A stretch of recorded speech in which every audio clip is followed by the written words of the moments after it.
নমস্কার বন্ধুরা, welcome to my channel SB explorer. তো বন্ধুরা, সকলকে জানাই গুড ইভিনিং। তো আজকের ভিডিওতে কিছু গুরুত্বপূর্ণ বিষয় নিয়ে আলোচনা করতে চলেছি। তো যারা চ্যানেলে প্রথমবার এসেছো অবশ্যই সকলে একটা করে সাবস্ক্রাইব করে দিও। সাবস্ক্রাইব করা সম্পূর্ণ ফ্রি। যারা ভিডিও দেখবে একটা করে সাবস্ক্রাইব করতে কিন্তু কেউ ভুলো না।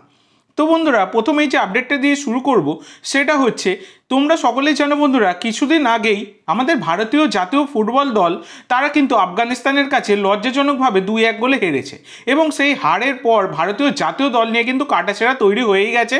এবং সবথেকে বড় কথা হচ্ছে, এই যে ইগোর স্টিম্যাচ জাতীয় দলের কোচ, তাকে নিয়েও কিন্তু অনেক কিছু ঘোরাফেরা করছে। তো সিরিয়াসলি তার কোচিংয়ের জন্যই কিন্তু ভারতীয় জাতীয় দলের এই অবস্থা। এতদিন তিনি কোচিংয়ের দায়িত্ব নিয়েছেন। স্টিফেন যেভাবে দলটার উন্নতি করে গিয়েছিলেন, সেই দলটাকে পুরোপুরি ভেঙে চুরে একেকার করে দিয়েছেন এই ইগোর স্টিম্যাচ।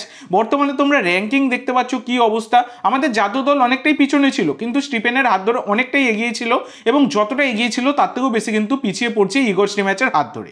তো এবার ব্যাপার হচ্ছে, এই ইগোর স্টিম্যাচকে নিয়ে কিন্তু, এবং মানে শুধু ইগোর স্টিম্যাচ না, ইগোর স্টিম্যাচ এবং জাতীয় দল নিয়ে বড় মন্তব্য করেছেন জাতীয় দলেরই একজন ফুটবলার। কিন্তু সেই ফুটবলারের নামটা কিন্তু প্রকাশ করা হয়নি, কিন্তু তিনি মন্তব্য করেছেন, সেইটাই আমি তোমাদেরকে বলে দিই। তো তিনি বলেছেন যে অনেক রাজনীতি এবং সমীকরণ এখানে খেলা হয়। কোচ এবং সিনিয়র খেলোয়াড়দের একটি চুক্তি আছে এবং তারা একে অপরকে সবসময় সমর্থন করবে। এই খেলোয়াড়দের শুধুমাত্র দলে কথা বলার অধিকার আছে, কেউ তাদের প্রতিহত করতে পারে না। এটা কিন্তু একজন ন্যাশনাল টিমেরই একজন প্লেয়ার বলেছেন, কিন্তু তার নামটা জানা যায়নি। এছাড়া ইগোর স্টিম্যাচকে নিয়ে এবং এআইএফএফকে নিয়ে, এআইএফএফেরই অন্দরের একজন কর্তা, তিনি বলেছেন যে আমাদের দল ফেডারেশনের অবস্থার প্রতিফলন। আমি এটা বলতে খুবই দুঃখিত, কিন্তু এটাই হচ্ছে বাস্তবতা। তো এটা কিন্তু এআইএফএফ এর একজন স্টাফ তিনি কিন্তু জানিয়েছেন। এছাড়া তিনি আরও জানিয়েছেন যে ইগোর স্টিম্যাচকে স্যাক করার ব্যাপারে, আজ আমরা স্টিম্যাচকে চাকরিচ্যুত করলে তাকে যে ক্ষতিপূরণ দিতে হবে সেই টাকায় কিন্তু আমাদের পকেট পুড়বে। তার থেকে জুন পর্যন্ত থাকাই তার ভালো। তার আগে যদি সে নিজেই পদত্যাগ করতে চায়, আমরা তাকে বাধা দেব না। এটা কিন্তু এআইএফএফ এর একজন কর্তা জানিয়েছেন। মানে তোমরা বুঝতেই পারছো বন্ধুরা, এআইএফএফ এর ভেতরে পুরোপুরি কিন্তু দুর্নীতির ব্যাপার চলছে। এখান থেকে কিন্তু এটাই উঠে আসছে।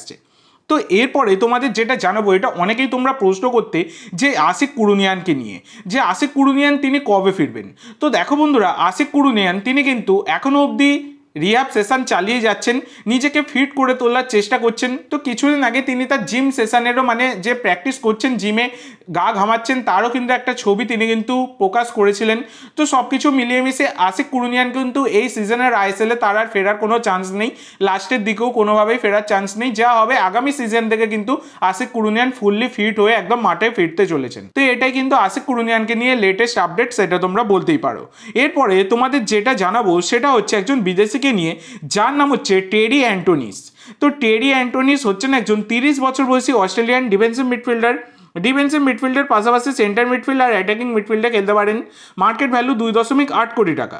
বর্তমানে তিনি মেলবোর্ন সিটিতে খেলছেন এবং মেলবোর্ন সিটির সাথে তার কিন্তু 2024 জুন মাস অবধি চুক্তি রয়েছে। তো এই টেরি অ্যান্টোনিসকে নেবার ব্যাপারে কিন্তু ইন্টারেস্ট শো করছে পাঞ্জাব এফসি। তো পাঞ্জাব এফসি কিন্তু এই বিদেশি প্লেয়ারকে নিজেদের দলে নিতে চাইছে। তো এই প্লেয়ারটি কিন্তু গ্রিসেরও নাগরিকত্ব রয়েছে অস্ট্রেলিয়া ছাড়া, এবং বর্তমানে পাঞ্জাবের যিনি কোচ রয়েছেন স্টাইকোস ভার্গেটিস, তিনিও কিন্তু গ্রিসের লোক। তো দেখা যাক তাকে দলে নিতে পারে কিনা পাঞ্জাব এফসি। এছাড়া বন্ধুরা, পাঞ্জাব এফসি কিন্তু আরেকজন বিদেশির ওপর ইন্টারেস্ট শো করছেন, যিনি এর আগে কিন্তু লাল হলুদ জার্সি গায়ে খেলে গেছেন আইএসএলে। তিনি হচ্ছেন ব্রাইট এনোবাকারে। তো 26 বছর বয়সী নাইজেরিয়ান এই সেন্টার ফরওয়ার্ডের ওপর ইন্টারেস্ট শো করছে কিন্তু পাঞ্জাব এফসি। তো এই ব্রাইট এনোবাকারে বর্তমানে তিনি কিন্তু আল বিদ্যা এসসিতে যুক্ত, যেটা হচ্ছে কাতারের একটি ক্লাব।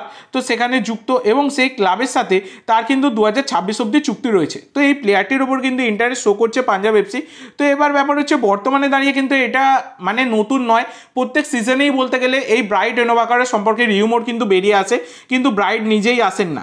তবে তিনি নিজেই জানিয়েছিলেন যে তার কাছে কিন্তু আইএসএলের অফার রয়েছে। তো দেখা যাক তাকে এবারে কি আইএসএল দেখতে পাওয়া যায় কাতারের ক্লাব ছেড়ে। তো দেখা যাক কি হয়। তো আজকের জন্য এইটুকু বন্ধুরা। ভিডিওটি ভালো লাগলে অবশ্যই লাইক করো, শেয়ার করো।